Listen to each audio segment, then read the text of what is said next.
Happy New Year, y'all. It's kind of cold out here, which is rare for Southern California, but I'm freezing, so I'm gonna get busy.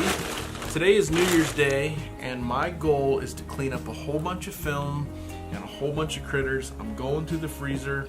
I've got old horns I gotta crown mount. Man, I think you guys just dig watching me go through stuff, so I fired up the camera.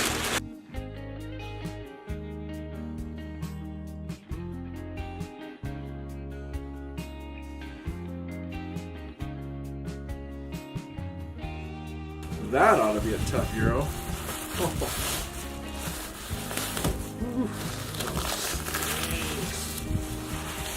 Look at that little dude.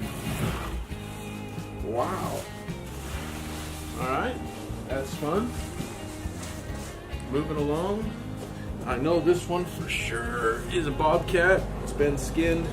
This one was shot in the head with a shotgun, point blank. And so it's got some, can have some holes in it, but I think I can actually put that together, to be honest with you. Man, let's do a film on that one. Look at that little curly Q guy there. Bitchin'. All right, here we go. I'll move the camera around and start skinning. Planes. Seriously. I wrote there too late. If you are new to the channel, welcome. This is how it goes. I'm going to remove all the hide off the face of this sheep. So if you don't want to watch, better turn it off now. Otherwise, business as usual. First things first, I'm going to cut him right up the nose and peel off as much skin as I can. Now this sheep has been in the freezer for a short time because when I got it, it had a bit of an odor to it. And as you'll find out later, it had been sitting around for some time and was rotten. That wool was starting to slip. And I know you guys like to watch some of the nasty, so take a look at this. I was trying to skin this thing semi-frozen so that the smell wasn't too bad. But when I'd reach back there and grab a handful of wool, it would just pull right out. And no, skin is not supposed to be blue. That's the rotten. Just get everything off, all the meat, eyes, everything. The faster you do this, the faster you can get that smell to go away. Yuck.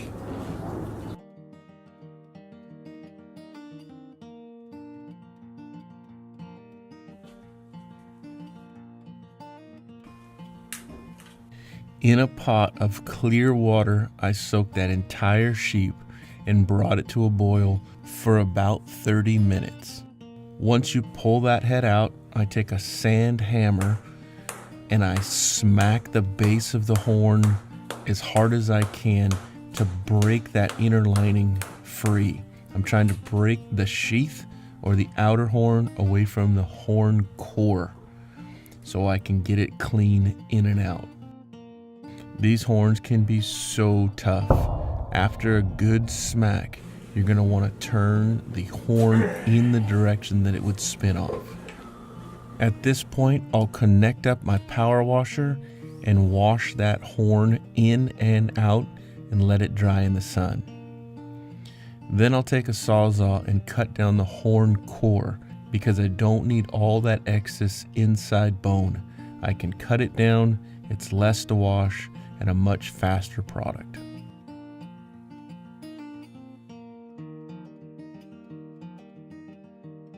I then take the skull, put it back in the pot of boiling water, add a little OxiClean to help degrease. I let it boil for long enough to let the skin on the top of the nose split.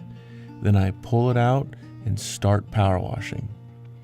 The key here is to remove everything.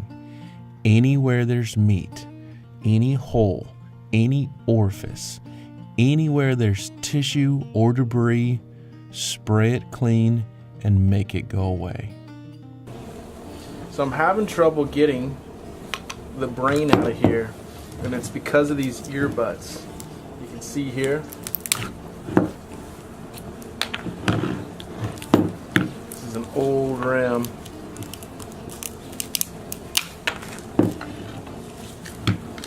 See all that stuff?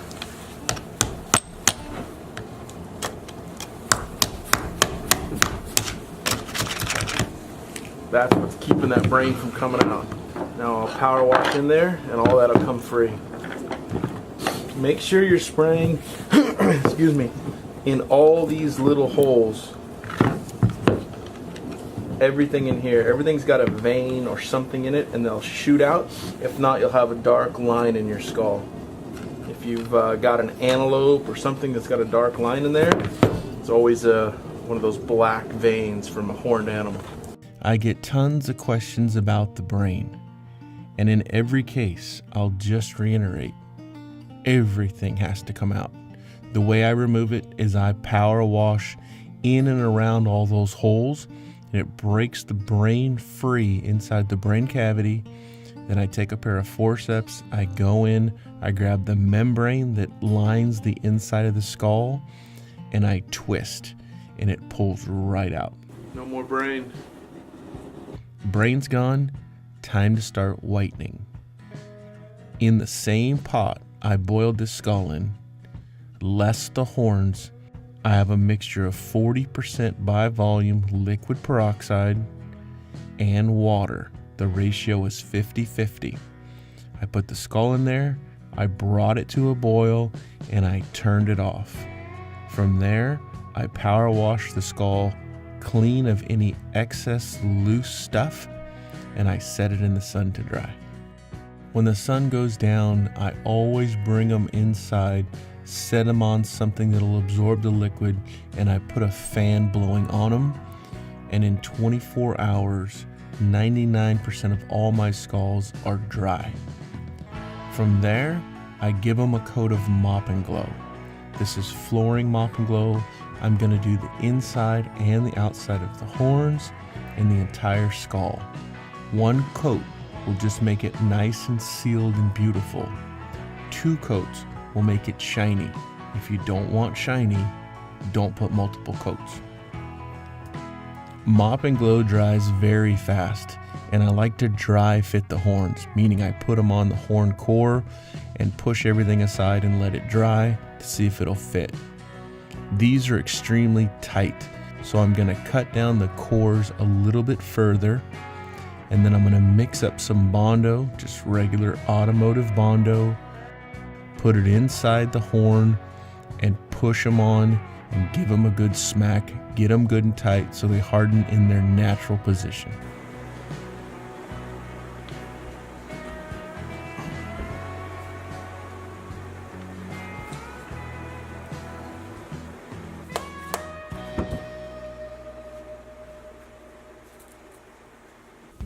Wrapping up our sheep project. I did look up the name of this sheep. It is called a KARAKUL or KARAKUL. I think KARAKUL is a cat, so I'm going to call it KARAKUL, K-A-R-A-K-U-L, KARAKUL sheep, or we could just call it this micro curlicue. This is one cool little sheep. I believe it's domestically raised in Asia, is where that species or genus comes from. It's just a really cool project. When they sit like this on the table, a lot of times I like to use the bottom jaw. And it's real simple. You just epoxy it back in place. Easy as 1, 2, 3. So that's that. If you have questions about horned animals, please shoot me a comment and I'll do my best to answer you back.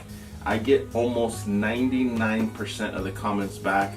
Sometimes I can't tell if somebody's talking to somebody else or if they're talking to me, and I don't know. But I try and respond to everything. To come on the skull deal, we're going to talk about pigs a little bit more in depth.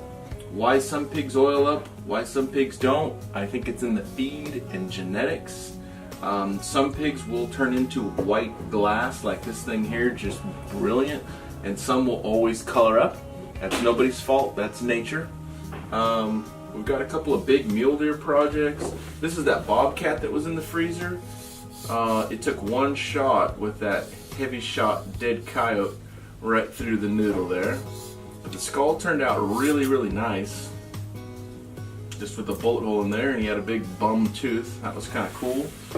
We're going to talk about small animals versus big animals. Let me rephrase that. We're going to talk about young animals versus old animals and how skull care is completely different. I am still expecting to get gator skulls. I do not have them. I have not got them. The second I get them, I'll get them done and have that video out within days. But I still have not received those. And then we're going to talk doe project. Other than that, this is a wrap on another video. Thank you very much for watching. Till next time.